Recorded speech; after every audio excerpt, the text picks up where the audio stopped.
Bonjour à tous. Je suis très heureuse de vous accueillir à Revolution at Work. Donc aujourd'hui, je vais introduire un sujet extrêmement intéressant qui s'appelle « Quand il faut repenser le management de l'entreprise ». Donc j'ai avec moi 5 top intervenants qui vont venir parler chacun 8 minutes en mode keynote. Puis il y aura un temps de partage où ils pourront échanger ensemble pendant 15 minutes et réagir à la parole de l'autre. Donc je vais tout de suite accueillir Vincent Vantena et je profite aussi pour remercier tout le monde et les équipes et les partenaires pour les efforts fournis pour ce projet. Vincent, c'est à toi. Sylvie, vous m'entendez ? Oui. Bonjour à toutes et à tous. Puis je vais en profiter, je vais prendre sur mon temps de parole pour souhaiter un heureux anniversaire à Sylvie.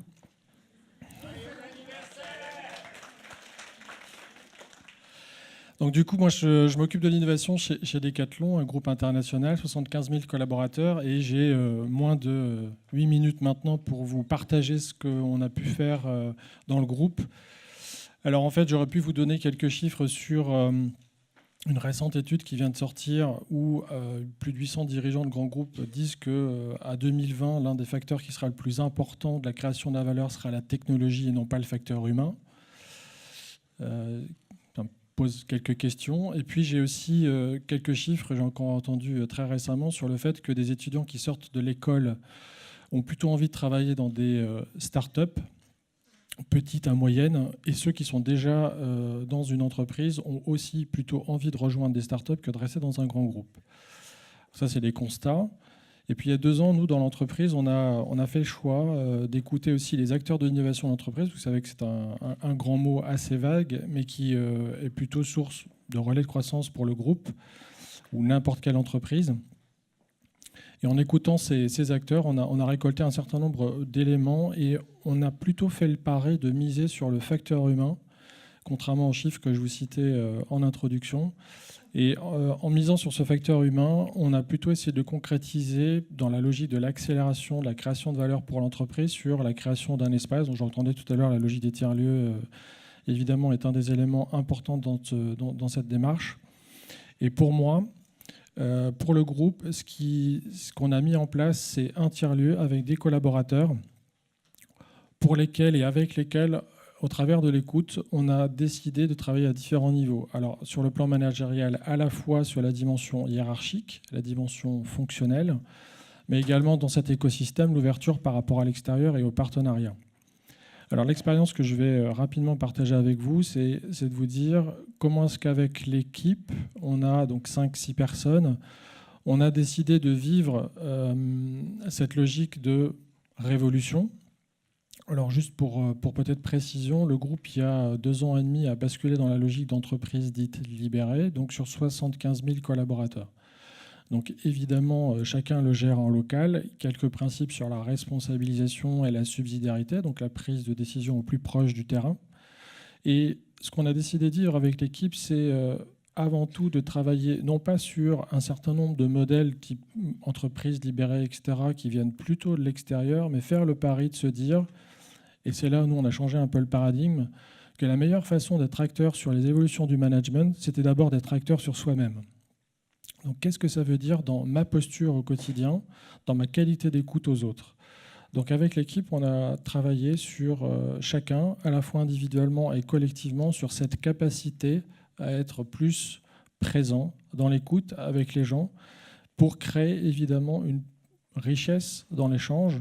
Et vous l'avez compris, c'est cette richesse qui, parce que vous êtes dans l'écoute, va permettre à certaines personnes d'oser, qui est plutôt le maître mot dans l'espace dont je vous ai parlé, qui s'appelle Alive. Alors Alive, vous avez compris, c'est vivant en anglais. Mais si vous prenez chacune des lettres, A-L-I-V-E, ça veut dire All Living Innovation Values Everyday. Donc on est aussi sur une ambition de se dire, et on est bien sur le thème de la révolution, qu'au travers de cet espace, on veut porter pour l'entreprise, modestement à notre échelle, une contribution sur comment transformer culturellement l'entreprise. Et donc les quelques résultats qu'on a jusqu'à maintenant, c'est une équipe qui, en management hiérarchique, finalement, n'a pas de notion de leader, de patron. Chacun prend sa responsabilité avec une logique de partage et chacun connaît très bien qui est l'autre et non pas ce que fait uniquement l'autre. Donc ça, c'est le premier élément. Et d'un point de vue fonctionnel, l'élargissement à l'ensemble des acteurs du groupe, plutôt en mode projet, est aussi basé sur cette logique de responsabilisation. Cette démarche, on l'a démarrée il y a 1 an et demi dans l'idée. On a ouvert l'espace il y a 1 an. On a fêté les 1 an en octobre dernier. Et ce qui est assez incroyable, c'est que, à la fois, si je vous donne quelques indicateurs, on est dans cette démarche de se dire j'ai plus d'une centaine de projets qui ont émergé dans cet espace, projets qui n'étaient absolument pas prévus et qui sont, de par la posture des personnes qui vivent dans l'espace, pu être générés et les connexions entre les personnes, aussi bien mêlant de l'interne que de l'externe. Ces projets aujourd'hui ont, et pour certains sont assez transversaux dans le groupe, un impact assez fort, donc c'est création de valeur évidemment.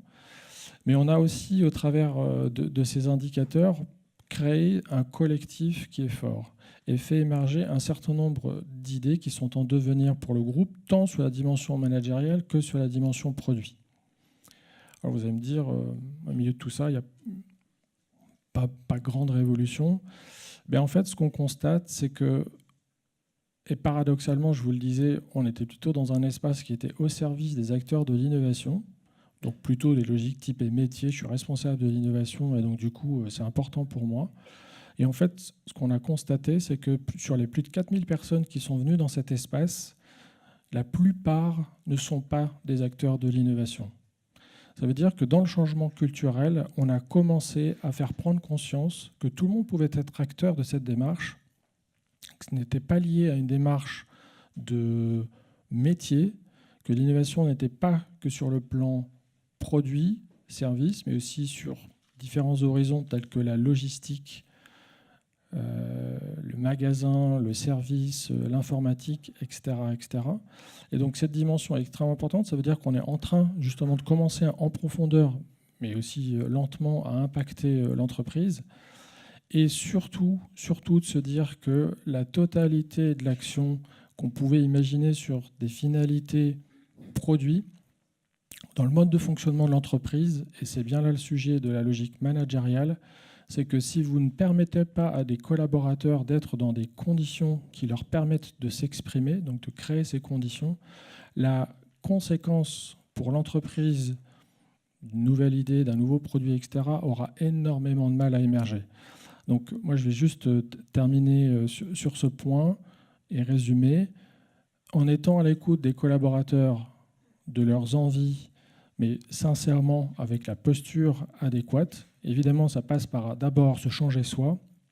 On arrive à créer des conditions qui permettent pour chacun, individuellement et collectivement, de changer le quotidien. Et le changement de ce quotidien se concrétise pour l'entreprise par de nouveaux produits, de nouvelles idées.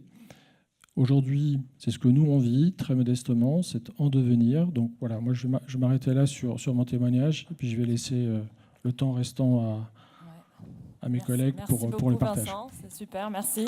Merci à toi.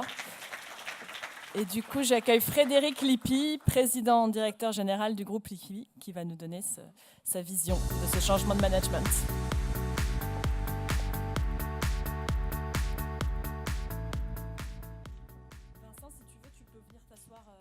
Avec nous. Bonjour. Alors je vais poursuivre les propos de Vincent immédiatement parce que je pense que la révolution au travail, ça commence par la révolution de soi.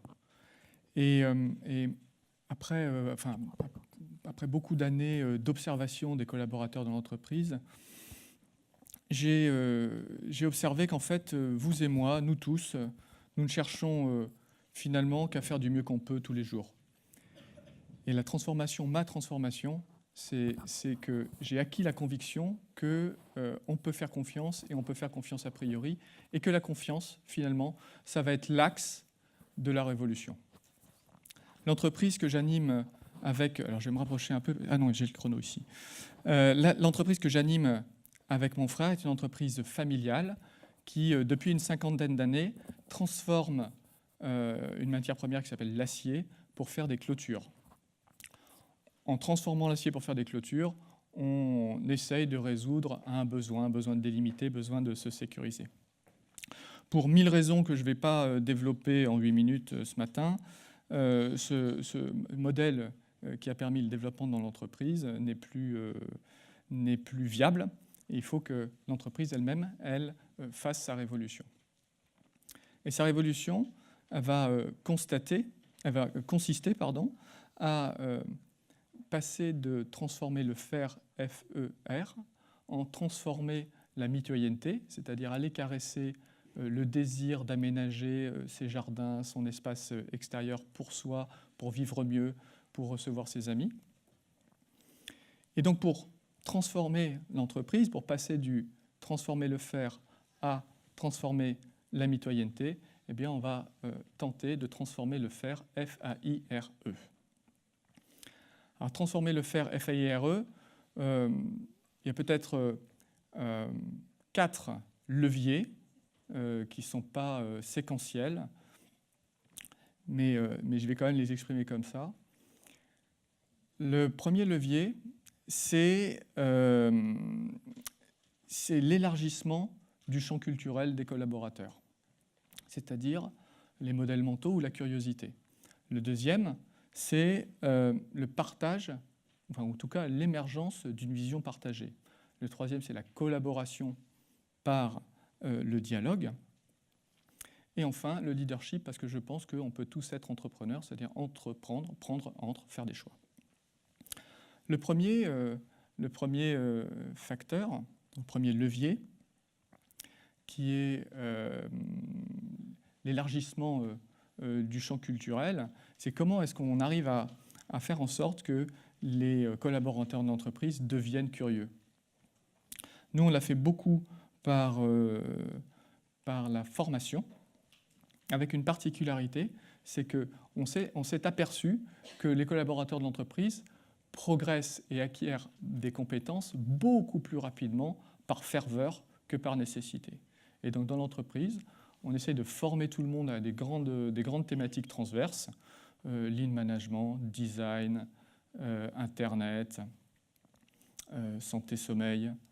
Donc on forme tout le monde quelques heures et ceux qui sont intéressés bénéficient d'un approfondissement jusqu'à devenir des experts. Et la pyramide, comme ça, devient plus pointue. On obtient des experts et c'est des experts fervents. Alors, ils en ont besoin ou pas dans leur boulot, ce n'est pas le sujet, puisque nous, en plus, ce qu'on trouve, c'est que ça favorise les mutations transverses dans l'entreprise. Ça, c'est le premier point. Le deuxième point, c'est l'émergence de la vision. Donc, par le dialogue et la conversation, on va essayer de construire ensemble un futur souhaité, souhaitable, accessible, réaliste, qu'on va pouvoir construire. C'est une spéculation dont on sait qu'elle est à notre portée. Ça, c'est le deuxième point. Et ça, c'est essentiellement de la parole donnée aux autres. Quand on est connecté sur le monde, quand on devient curieux, quand on a des compétences différentes, quand on sait où on veut aller ensemble, la question du contrôle devient presque absurde. Ça devient une question de régulation.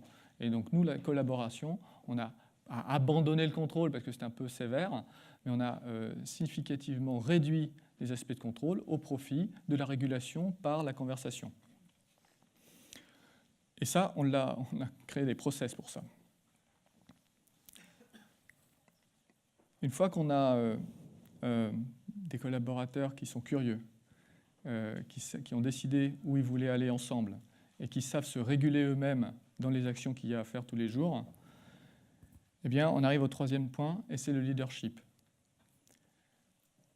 Comment on crée des leaders dans l'entreprise ? Eh bien, nous, on a renversé, là encore, la pyramide, en disant, voilà, les équipes vont coopter l'animateur, elles vont coopter leur manager. Ça a tout un tas d'avantages. Le premier, c'est que vous avez le bénéfice du manque de compétences. Tout le monde sait que les managers nommés n'ont pas toutes les compétences requises. Et d'ailleurs, on en joue. Là, le groupe, il vous a choisi tel que vous êtes, avec vos qualités et vos défauts, et il vous laisse le temps d'acquérir ce qui vous manque. La deuxième chose, c'est qu'en fait, vous pourrez revenir dans le rang et que ça ne pose pas de problème. La sortie après le management n'est pas la porte. La sortie après le management n'est pas le placard. La sortie après le management, c'est un autre management, c'est retour en opération ou c'est des pas de côté, des pas techniques. Nous, on a constaté que quand on agit sur ces 4 leviers, eh bien, vraiment, l'entreprise fait sa révolution. Comment on l'a vu? Je pense qu'en fait, ce qu'on a réussi à faire, c'est à mettre la culture d'entreprise sous processus pour obtenir des résultats différents. Il y a quelques années encore, nous livrions nos clients en 6 semaines avec un taux de service de 50% et avec des stocks monumentaux. Aujourd'hui, nous livrons nos clients en quelques jours, moins d'une semaine en général, avec 95% de taux de service et avec des stocks qui ont été divisés par 3. C'est ce que j'appelle une révolution de modèle économique. Là, on a changé les capitaux engagés, on a réduit les capitaux engagés, on a amélioré la rentabilité. Comment? Aujourd'hui, ou en tout cas particulièrement cette année, parce que de l'autre côté, c'est les clients. Est-ce que les clients sont contents de ça? 20% des clients que nous avons livrés cette année sont des clients nouveaux. Donc ça veut dire qu'on a changé à proprement parler notre positionnement dans notre écosystème commercial et qu'on prend des parts de marché dans un marché qui, comme à peu près tous les marchés, est plutôt stagnant. Donc la conclusion à laquelle j'arrive, c'est que si la révolution du travail, ça commence par soi, il y a bien des méthodes pour faire la révolution dans l'entreprise et que ces méthodes-là, même si l'entreprise elle ne veut pas les mener, on peut les mener individuellement. Ça peut commencer par soi. On peut être plus curieux. On peut se pencher sur la vie qu'on veut. Qu'est-ce qu'on veut individuellement? On peut répondre au contrôle, mais aussi on peut passer beaucoup plus de temps à se réguler avec les collègues, avec le management. Et enfin, on peut choisir soi-même de prendre sa vie en main. C'est ce que je vous invite à faire. Merci beaucoup Frédéric. Très bon mot de la fin. J'accueille maintenant Jérôme Leca, CEO de Scality, leader mondial dans le cloud, storage et objets. Bienvenue Jérôme. Et je donne le micro, c'est toujours mieux. Bonjour à tous. Alors je suis serial entrepreneur un peu comme on peut dire serial killer, mais plutôt dans l'entreprise et je dirais que je me vis plutôt comme un artiste qui crée de façon compulsionnelle. Parfois, je ne sais pas trop pourquoi je crée, je fais grandir, je finance des startups ou des projets associatifs d'ailleurs. C'est juste que j'aime faire ça, je suis passionné et je le fais depuis 20 ans. Alors en 20 ans, j'ai essayé beaucoup de choses en matière de management et puis quand on fait grandir une entreprise de 0 à 200 personnes et même plus grosse, eh ben, on passe par différentes étapes et nécessairement à plusieurs reprises, on doit tout casser pour tout recommencer, en particulier en matière de management. Ce n'est pas la même chose d'être 5, on tient dans un bureau, il suffit de se parler. Quand on est 20, il faut déjà mettre un petit peu de structure d'une façon ou d'une autre. Quand on est 200, et actuellement Scality, on est répartis sur 10 pays, on a des personnes qui sont de 23 nationalités, on a donc des cultures très différentes au sein de l'entreprise. Quand on dit la même phrase, elle est comprise de façon très différente à New York, à San Francisco, à Paris, à Berlin ou à Tokyo. Et donc, ça demande de repenser comment on communique et comment on gère l'entreprise. Alors, au fil du temps, j'ai acquis quelques credos et c'est ça dont j'ai envie de parler ce matin.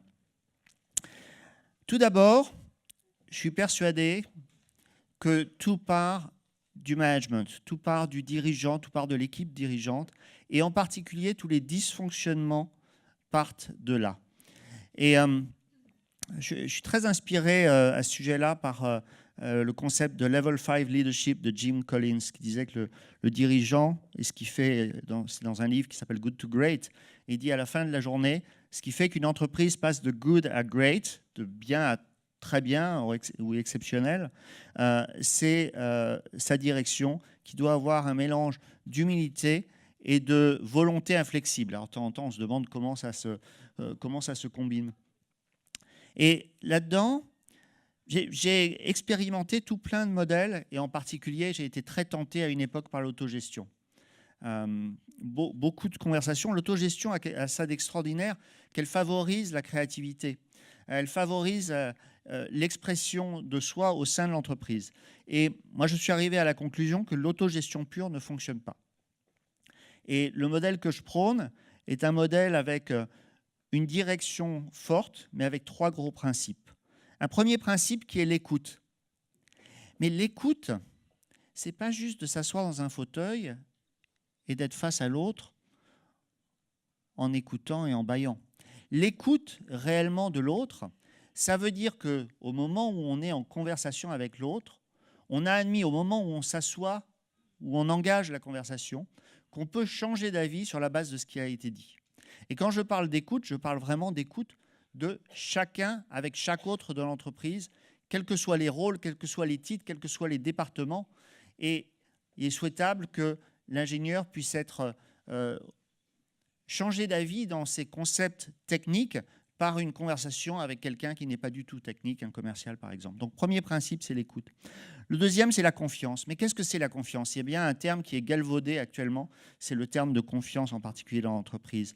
Pour moi, le confiance, c'est la certitude que l'autre, celui avec qui on va s'exprimer, celui avec qui on va communiquer, a pour premier intérêt l'intérêt de l'entreprise, qu'il va faire passer l'intérêt de l'entreprise avant son intérêt personnel. Et si on a ça comme base, on peut établir la confiance.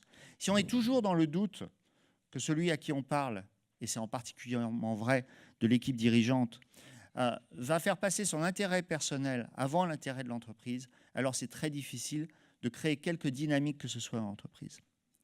Et le troisième principe, c'est la bienveillance. C'est d'avoir une attitude bienveillante par rapport à l'autre, de comprendre d'où il vient dans ses choix, d'où il vient dans ses recommandations. Et trop souvent, dans les dialogues dans l'entreprise, on va directement à la solution, on va directement à l'action, on va directement à la préconisation, sans raconter pourquoi on arrive à cette recommandation-là.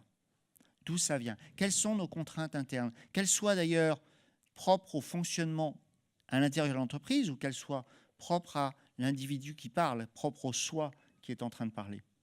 Donc, de ces 3 principes découle un processus de décision qui est d'abord d'écouter tous les avis sur un sujet donné. Et quand je dis tous les avis, c'est que ce soit des avis qui proviennent des équipes qui sont naturellement destinées à s'exprimer, mais aussi des autres, de tous les autres. Tous les autres qui ont envie de s'exprimer sur le sujet. Et je répète, une écoute, c'est la possibilité d'être remise en question. La deuxième chose, c'est que pour moi, il doit y avoir une personne qui est responsable, qui possède la décision. Je pense que quand on demande des décisions à des groupes, on arrive un peu trop souvent à des consensus mous, alors que dans l'entreprise, il faut parfois bousculer les règles, bousculer les lignes. Et donc, il y a quelqu'un qui, après avoir écouté chaque avis, prend la décision, c'est sa responsabilité. Et il y a une troisième étape dans le processus de décision qui est primordiale. C'est de retourner voir tous ceux qui ont parlé et d'expliciter la décision. Dans mon expérience, chacun qui s'est exprimé, souvent avec passion sur un sujet, peut comprendre que la décision, la marche de l'entreprise aille dans une direction différente. Il veut juste être reconnu dans sa contribution et comprendre pourquoi c'est un choix différent, quelle est la motivation du choix différent. Et ce qu'il va aller chercher dans cette explication, c'est la confiance, c'est de comprendre que le choix il a été fait dans une logique d'intérêt de l'entreprise et non pas d'intérêt personnel. Alors, il y a un paradoxe parce que dans ce que je décris, il y a quelque chose de presque arbitraire dans la décision, donc d'où l'importance de l'explication. Et on peut se demander si ça favorise vraiment la créativité. Notre expérience à Scality, c'est que oui. Et en fait, quand on laisse une organisation, toute organisation, dans des processus autonomes, elle a tendance assez naturelle à la sclérose parce que les organisations ont tendance à mettre en place des règles et des processus pour se reproduire dans leur structure existante, quelle qu'elle soit. C'est notamment visible dans le milieu associatif où souvent les associations finissent par pérenniser l'objet de ce qu'elles voulaient détruire. Par exemple, j'avais rencontré une association à Los Angeles qui voulait supprimer la clochardisation dans les rues de Los Angeles et qui avait fini par se transformer en association de services aux clochards. exemple aberrant s'il en est. Et on trouve ça dans les entreprises, où quand on crée, par exemple, un département responsable de la transformation, du changement, eh ben, on ne comprend pas pourquoi, mais après la transformation, après le changement, ce département continue à exister. Donc, laisser à la dérive, une organisation a tendance à créer des règles, des processus pour se reproduire tel quel. Et donc, il faut bien qu'il y ait une espèce d'impulsion pour l'entraîner à penser différemment. Le résultat, aujourd'hui, à Scality, 91% des employés se disent satisfaits de la communication interne dans l'entreprise, ce qui est très, très nettement plus élevé que la moyenne. Donc, on doit bien faire 2-3 choses qui fonctionnent. Merci. Merci, Jérôme. Merci. Je vais maintenant accueillir Olivier Roux, fondateur, j'ai besoin du micro, de eLamp, réseau collaboratif d'entreprises.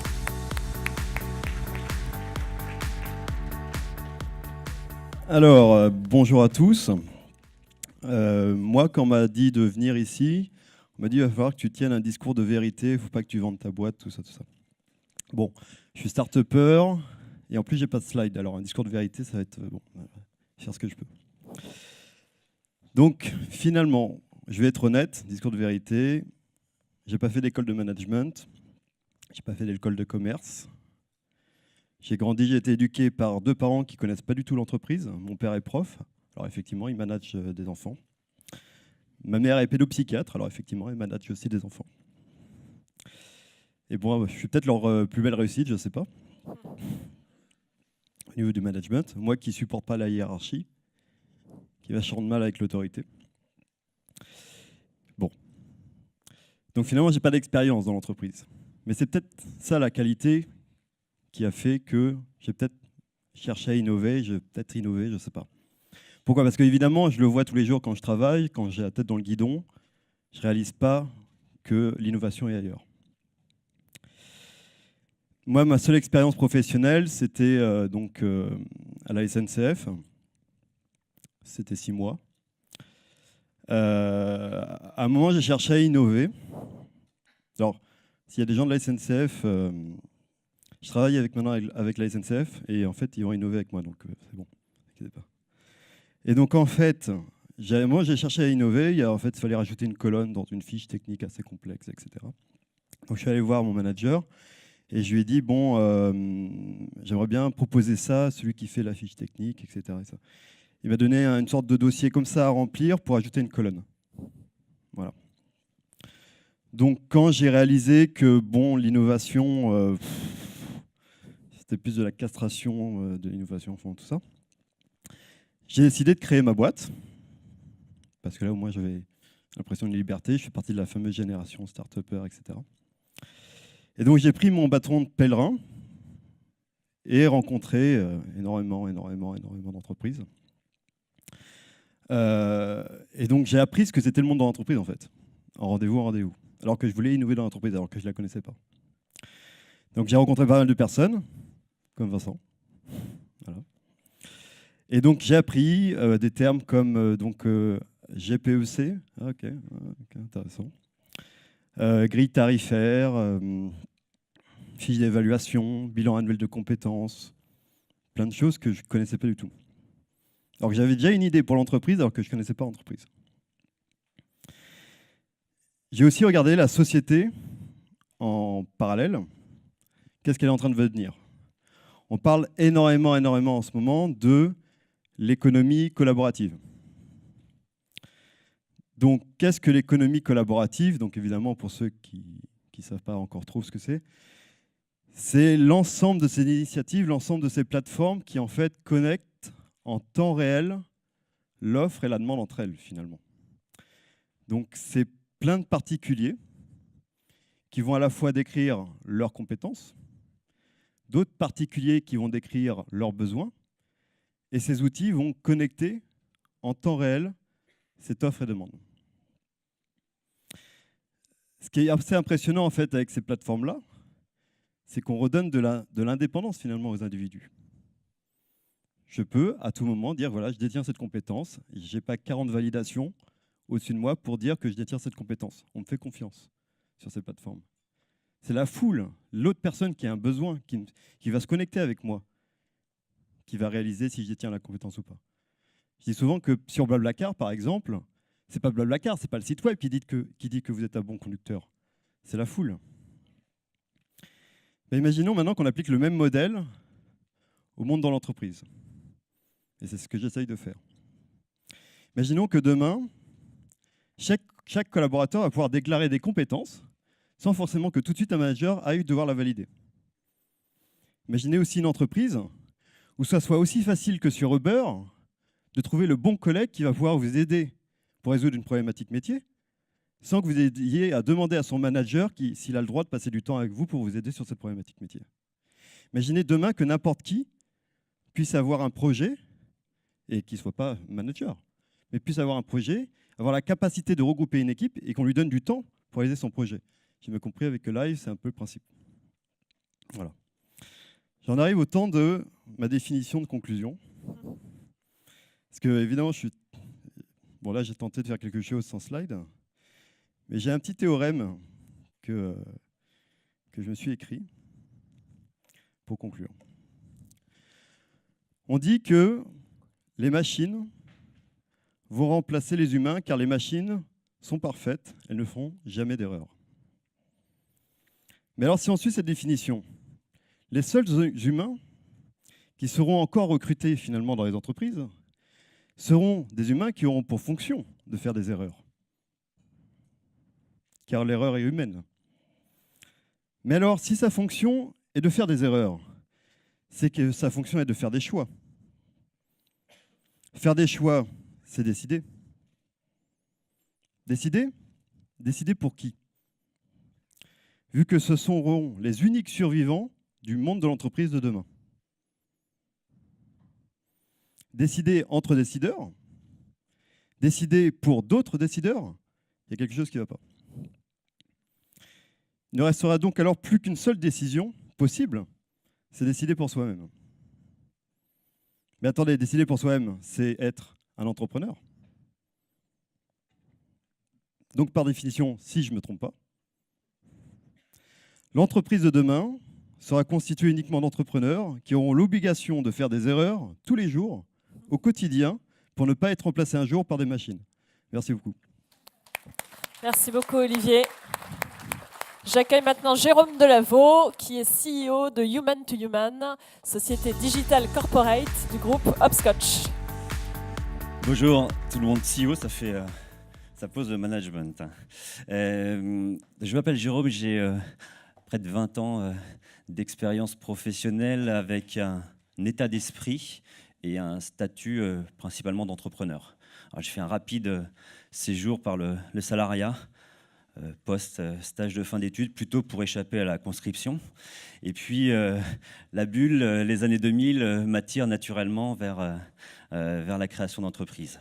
Ça ne durera pas longtemps la première, mais le destin me fera croiser une belle rencontre, une nouvelle opportunité. Et en juin 2003, je crée Human to Human. Ah, vous me dire, il y a une boîte qui s'appelle Human to Human, c'est pour ça qu'il est sur l'estrade. Il a mis l'humain au cœur de sa vision. En fait, c'est plus une vision de notre métier, de notre expertise à l'époque. On est convaincu que les marchés sont des conversations et donc on imagine un métier qui est la veille de l'opinion sur Internet. C'est pas une start-up, c'est pas une gazelle, c'est pas non plus une licorne, hein, mais néanmoins, assez rapidement, 10, 20, 30, 40 personnes. Et là, je prends assez violemment le constat qu'au-delà de la vision, il y a un deuxième pilier qui est nécessaire pour la performance et la croissance, c'est l'organisation. Alors, je suis quelqu'un d'assez naïf, pragmatique. Quand j'avance dans une pièce sombre, j'aime bien allumer la lumière pour éviter de me cogner. Donc, eh bien, j'enchaîne effectivement. Je mets des lignes managériales. On crée des définitions de postes plus précises chez nous, du senior, du junior, du confirmé. Beaucoup de directeurs, hein, c'est de la communication, donc tout le monde est un peu directeur. On met des fiches de poste statiques également. On fait de la matrice. On rajoute un pôle métier, un département, une BU. On vient se recentrer ensuite sur le client.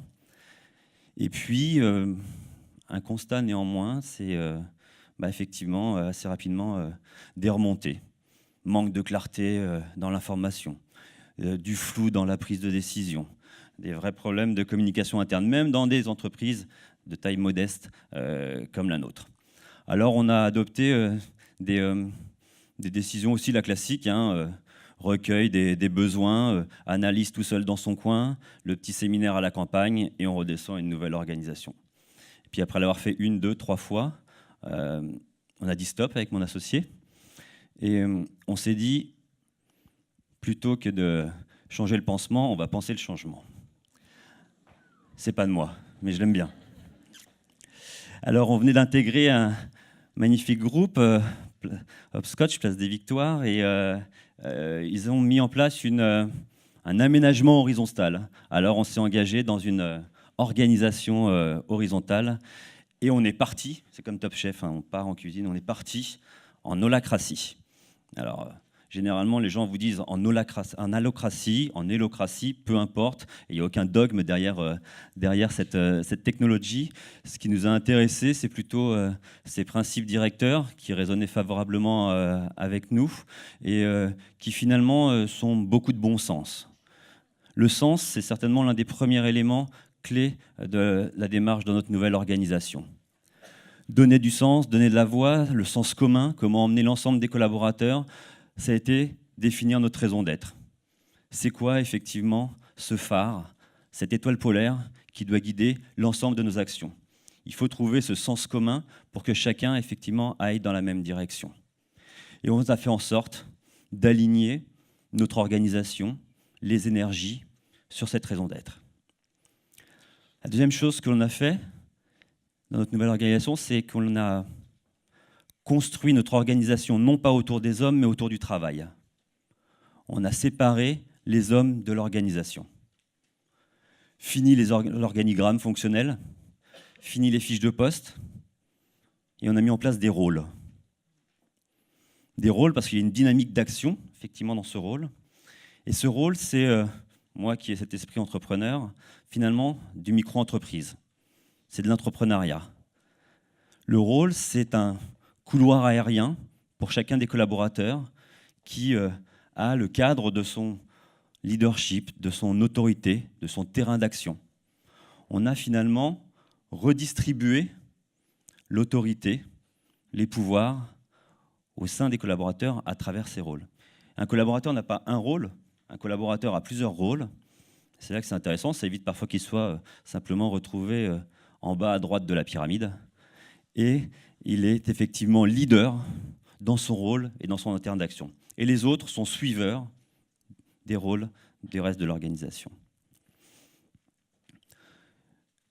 Troisième élément important dans notre organisation, c'est l'envie. Alors, ça a été abordé, comment on fait envie. L'envie, c'est, je suis convaincu aujourd'hui que la motivation a plus de valeur dans l'organisation que l'expertise. Il faut pouvoir capitaliser, il faut pouvoir donner cette envie. Et à titre d'exemple, quand on a repensé notre organisation, on a mis une place de marché. Place de marché, c'est la possibilité pour tous les collaborateurs de candidater à un rôle qui les excite, un rôle sur lequel ils vont pouvoir signifier effectivement l'envie qu'ils ont de pouvoir l'embrasser. Ils vont pouvoir spécifier aussi leur expertise pour qu'on puisse voir s'ils sont en capacité à court terme de pouvoir prendre ce rôle. Et puis les gens peuvent manifester aussi sur cette place de marché leur lassitude, leur envie de se débarrasser d'un rôle, de sortir d'un rôle qui ne convient plus effectivement à leurs désirs et à leur vie au sein de l'organisation. Quand on parle de l'envie, ça peut être aussi être envie. Et la quatrième principe directeur, c'est que notre organisation, c'est un système vivant. Dans ce cadre, on a offert la possibilité à chaque collaborateur de pouvoir impacter, modifier, faire évoluer son organisation. À chaque fois qu'un collaborateur sent des limites dans ses rôles, observe un dysfonctionnement, identifie une amélioration par rapport à une situation réelle. On appelle ça identifier une tension. Non pas une tension parce que j'ai envie de cogner, parce que ça ne va pas. Une tension parce que c'est un écart entre la situation réelle et le potentiel activable. Et donc, quand je vois une tension, quand j'identifie une tension, j'ai la possibilité de la traiter. Parce que tous les mois, on a une réunion de gouvernance qui permet à tout un chacun de modifier effectivement l'organisation, de créer un rôle, d'ajouter des redevabilités. Et c'est comme ça, par exemple, que mes collaborateurs m'ont libéré d'un lourd poids, notamment à l'approche de la fin d'année, en créant un rôle vie de l'agence. Créer du lien dans une petite structure, même comme la nôtre, c'est rarement attaché à une fiche de poste. Bon, on a parfois la chance d'avoir quelqu'un qui est un peu géo et qui, de lui-même, fête les anniversaires, organise le déjeuner de Noël. Bon, faut juste qu'il ne sorte pas de l'organisation parce que souvent, on a du mal à en retrouver quelqu'un. Et bien là, effectivement, on a les collaborateurs ont créé d'eux-mêmes un rôle vie de l'agence qui assure cette dynamique du lien et qui fait que je ne suis plus obligé d'organiser le déjeuner de Noël et la soirée qui s'ensuit. Je vois que je vais dépasser. Alors, je vais finir sur une chose. Mon propos aussi, ici, il est je crois que tout le monde partage les limites de notre système d'organisation actuel. Tout le monde convient que la pyramide hiérarchique, elle a vécu. On constate beaucoup que le travail, c'est trop souvent encore la difficulté, parfois même de la souffrance, plutôt que de la passion et du sens. Alors, et on a tous envie, en tant que patron, que l'organisation, la vie au sein de l'entreprise, ce soit des réjouissances. Et donc, des alternatives émergent. Il faut s'autoriser à les envisager, s'imposer même à les envisager, et je vous dirais, hacker vos organisations. Merci. Merci Jérôme. Alors maintenant, il nous reste un temps de partage de 10 minutes où je vais vous demander, en commençant par Vincent, si tu veux bien, de réagir sur la parole de l'autre, de dire comment, d'avoir écouté tes collègues partenaires, ça a pu faire bouger les lignes pour toi. Vous avez 3 minutes chacun. 3 minutes. Je vais être synthétique. Moi, j'ai quelques éléments pour chacun. Moi, je retiens sur ta dernière intervention la notion du sens. Évidemment, on la vit au quotidien, mais je pense que le fait que de l'avoir reposé tel que tu l'as reposé, c'est évidemment peut-être une apalissade, mais en tout cas, pour nous, une vraie vérité. Ça fonctionne dans le quotidien, parce que c'est défini un cadre de jeu sur lequel chacun peut se projeter. Je terminerai par ce qu'a dit Olivier tout à l'heure. Après, moi, il y a aussi des conditions dans lesquelles ça se passe, sur ce qu'a dit Frédéric, sur la dimension de la proactivité des collaborateurs, sur une démarche qui est proposée par l'entreprise, qui à un moment, c'est de dire, on vous propose des choses, mais vous avez aussi la liberté de pouvoir aller plus loin, et c'est sur la base de la motivation. Donc on rejoint aussi sur ce qui a été dit sur la notion d'envie, sur la notion de confiance.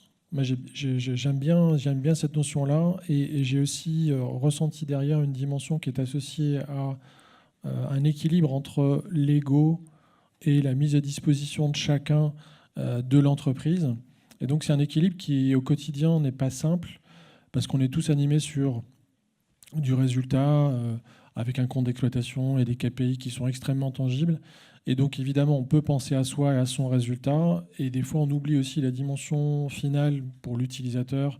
Et donc, la mise à disponibilité, peut-être de s'effacer au service, peut-être de l'organisation. Donc, ouais, j'aime bien aussi cette dimension de l'ego et d'un équilibre à trouver. Et sur ce que disait Olivier, nous, c'est assez marrant parce qu'on vient de sortir du processus de vision et sur le théorème que tu nous as développé, sur la notion du talent. Dans l'entreprise, nous, on a une dimension intrapreneuriale depuis 40 ans qui est extrêmement forte. Et ce que j'aime bien dans ce que dit Olivier, c'est que nous, dans ce qu'on a écrit, c'est qu'à terme, 100% des collaborateurs seront freelanceurs. Donc ça veut dire qu'à la fois, on renforce la dimension entrepreneuriale, mais en plus, on pousse le système à l'extrême en disant que chacun doit se prendre en charge sur sa dimension. Donc moi, je trouve ça extrêmement intéressant, puisque ça recoupe un petit peu avec le discours que disait aussi Frédéric, j'essaie aussi de vous partager, c'est la notion de se réinventer, et ça commence par soi-même. Et quand tu es freelanceur, tu n'as pas le choix. Donc moi, j'ai trouvé que cette dimension était intéressante. Super, merci beaucoup Vincent. Merci beaucoup. Frédéric, si tu veux peut-être prendre la suite. Moi, j'ai trouvé à plusieurs reprises la question de l'écoute a été, le mot écoute a été prononcé. Et moi, ce qui m'a frappé dans ce que tu disais tout à l'heure, c'est qu'il faut savoir qui est l'autre plutôt que ce qu'il fait. C'est au moins aussi important de savoir qui est l'autre. Et je pense que c'est peut-être une notion qui est un peu absente dans les organisations, mais peut-être aussi dans les comportements individuels où souvent j'ai constaté que la pudeur empêchait de connaître. Alors peut-être là, il y a peut-être une voie à explorer. C'est pas la peine d'être excessivement pudique, et on peut essayer de se dévoiler. Et je crois que dans ce dévoilement, dans la possibilité d'exprimer ses faiblesses, il y a une grande force. Je vais rebondir sur la question de la décision, parce qu'il y a une petite question sur la décision. J'apporterai quelques nuances à ça. Et je suis d'accord sur le fait que la décision consensuelle, c'est un abandon, et donc ça ne doit pas être la recherche des organisations, ce n'est pas l'abandon, au contraire, c'est la prise en main. Mais je pense qu'on peut quand même obtenir des décisions de type juste. Alors, une décision de type juste, c'est une décision auquel... pour moi, une décision consensuelle, c'est une décision qui est bloquée dans le temps.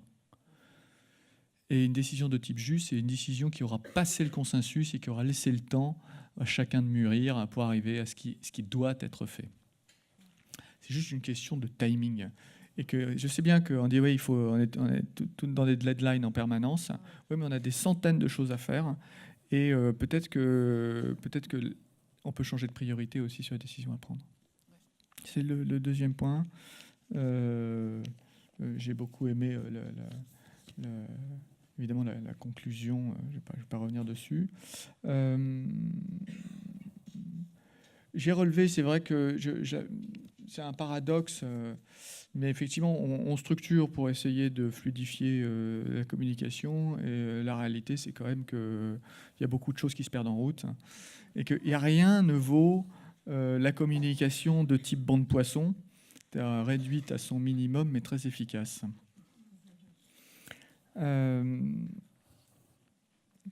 J'ai bien aimé, oui, effectivement, dans le mot envie, il y a évidemment envie. Et en tout cas pour ce qui me concerne, mais je crois que c'est le cas de mes co-intervenants, je considère l'entreprise plus comme un système que comme un processus mécanique. Voilà. Merci beaucoup Frédéric. Jérôme, si tu veux dire un mot toi aussi en réaction, en retour, en complément. Ce qui me frappe le plus, c'est la similitude de nos 5 discours. Quand vous m'avez présenté la table ronde, vous m'avez expliqué que vous alliez prendre des intervenants qui avaient des points de vue très différents. Et effectivement, ça me semblait, avant de vous rencontrer les uns et les autres, et de vous écouter surtout, ça me semblait être le cas. Et en fait, si on écoute bien, on dit tous la même chose. On dit l'importance du travail sur soi, on dit l'importance de l'écoute, on dit l'importance de la confiance. Et même quand on parle de processus de décision où on peut sembler parler de choses très différentes, en fait, quand on va dans le détail, on se retrouve beaucoup. Nous, on ne fait pas coopter nos leaders par les équipes de management, mais on a mis en place un processus qui fait que absolument, dans toute décision de recrutement ou de promotion, des membres des équipes et des membres des équipes adjacentes font partie du processus de décision. Et donc, finalement, on va retrouver dans la pratique des choses très similaires, puisque nos processus ne viennent pas que du top. En fait, c'est impossible pour la direction, de façon abstraite, de faire des décisions autonomes de recrutement ou de promotion chez nous. Donc la première chose qui me frappe, c'est la similitude, et je pense que c'est simplement qu'on est dans l'ère de notre temps, un temps qui change et un temps qui demande des changements. J'aimerais faire quelques commentaires spécifiques. D'abord pour Vincent, entièrement d'accord avec vous. Moi, je ne crois pas à ce sondage qui dit qu'en 2020, ce sera surtout de la technologie et plus d'humain. Je pense que, en fait, le plus on avance en technologie et plus l'humain est important, bien au contraire. Mais c'est un humain qui aura un rôle très différent. Et je pense qu'Olivier nous a bien ouvert les yeux avec son théorème. J'aime beaucoup la logique mathématique de ton théorème. Je pense, en fait, qu'on aura, à horizon 10 ans ou 20 ans, quand effectivement les intelligences artificielles feront absolument tous les travaux routiniers, je pense qu'en fait on aura 3 types de métiers pour les humains. Celui de la créativité que tu soulignes bien, mais je pense qu'il y en a 2 autres. Le métier de l'attention à l'autre, en anglais le care, qu'on dit en français service à la personne, mais je préfère le terme anglais de care parce qu'il y a une notion d'attention à l'autre qui va être très importante. Et je pense ce sera une grande partie des métiers, notamment dans l'éducation. Je pense que l'éducation ne sera plus un jeu de transmission du savoir, ça les machines feront ça aussi bien que nous, mais d'attention à l'autre.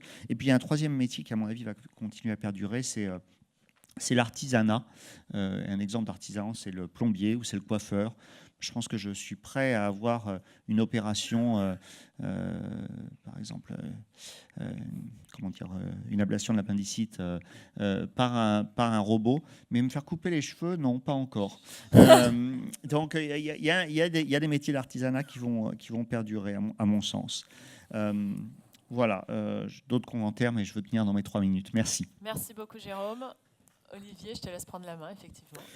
Merci Jérôme. Effectivement, c'est bon parce que j'étais chez le coiffeur il y a 2 jours et je parlais de techno. Il m'a dit bientôt on va me remplacer par un robot. Ou sinon il disait on prenait des petites pilules qui feront que les cheveux poussent plus aussi. C'est un truc un peu plus bon. Mais c'est vrai que oui, je vais exactement dire la même chose que toi dans le sens où on a à peu près le même discours. Et donc c'est ça qui fait bizarre d'ailleurs parce qu'on a tous d'accord sur la même chose.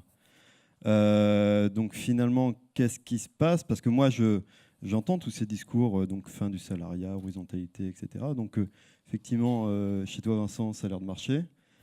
Chez pas mal d'autres entreprises que je rencontre, j'ai encore le droit à vraiment... Ah non, mais attendez, c'est bien ces discours, mais moi, chez moi, voilà. Donc en fait, moi, la plus pour l'interaction, c'est par exemple, c'est ça la question. Comment tu penses que Decathlon a réussi à faire ça? Alors que d'autres entreprises encore hier, j'étais avec un grand groupe du 440, ils me disaient, mais c'est hors de question, on a l'impression qu'il va falloir encore attendre 10 ans pour eux, voire 15 ans. C'est-à-dire, j'exagère, mais il n'y a pas de recette miracle, il n'y a pas de... Ouais, tu veux? Je ne sais pas s'il y a une recette magique. Je pense que c'est une alchimie qui se fait au quotidien. C'est une entreprise qui a 40 ans. Évidemment, elle a un certain nombre de valeurs. Je vous ai parlé de la dimension entrepreneuriale. On teste des choses. Moi, j'ai bien aussi aimé dans le discours de Jérôme le fait qu'il y a beaucoup de tests qui ont été faits. On s'est planté pas mal de fois. Et donc, on n'a pas de réponse absolue et universelle. Enfin, tu vois, je serais... La seule chose que je pourrais dire, en tout cas, à la fois, je partage sur ce que vous dites, le fait qu'on a des discours, en tout cas, assez similaires, dans des contextes culturels qui sont très différents. À la fois parce que les hommes sont différents, les valeurs des entreprises sont différentes et les écosystèmes économiques sont aussi très différents. Donc je dirais, en toute humilité, on fait un certain nombre de choses dans l'entreprise et dans notre écosystème avec notre culture et nos valeurs, on a peut-être des choses, on est prêt à le partager. Donc c'est plutôt dans la logique de ce qu'on fait dans notre contexte. Et donc là, je pense que ça dépassera un petit peu le temps. Sûr. Mais donc je suis prêt à échanger avec ceux qui en ont envie. Il faudrait créer Decathlon Consulting pour d'autres boîtes. On va juste partager. Il nous reste 2 minutes à peine. Si tu veux dire un mot, Olivier, et puis non, voilà, c'était pour conclure sur mon intervention, sur le fait que ce que j'ai oublié de dire dans mon intervention, c'est que finalement, le rêve, ça soit que l'entreprise de demain soit comme un village où finalement il y a le maire, c'est-à-dire qu'il soit le mairie, qui met quelques règles de principe. Et après, tous les salariés deviennent un peu comme des commerçants actuels qui font leur business entre eux, puis on ne regarde pas trop ce qu'ils font. Voilà, merci. Merci. Moi, sur la minute 30, et je ne prendrai pas plus, Je pense que ce qui m'impressionne, c'est qu'on a là des exemples qui sont des exemples aboutis, de succès, des démarches qui ont été engagées il y a aussi très longtemps avec conviction. Moi, c'est beaucoup plus récent, c'est plus neuf. Et ce que je veux dire, c'est qu'il ne faut pas avoir peur du test, de l'essai et de l'échec. C'est pas incantatoire. C'est pas parce que on décide à un instant T et que l'on dit à nos collaborateurs libérez-vous, devenez leader, que tout d'un coup il a une révélation. Donc c'est un vrai travail. Et il faut donner de la valeur et encourager cette capacité à essayer, à tester, à se tromper, à faire autre chose, parce qu'on convient en tout cas que le modèle actuel n'est pas adapté. De la même manière, tu dis sur l'approche sur la décision et le consensus mou, bien évidemment que c'est pas ce que l'on veut, ce à quoi on veut, c'est pas notre objectif ultime, mais néanmoins j'ai vu aussi beaucoup de choses ne jamais voir le jour parce qu'on cherchait l'excellence. Et donc parfois une première décision commune, c'est aussi un premier pas qui a fait avancer les choses, et c'est la possibilité ensuite de refaire un autre pas. Je pense qu'il faut encourager cette démarche des petits pas pour pouvoir avancer vers une nouvelle voie. Voilà. Merci beaucoup. Et donc, je vais conclure sur le mot de la fin, ça m'a beaucoup plu, c'est l'amélioration continue, le Kaizen. Donc, j'espère qu'on continuera tous ensemble.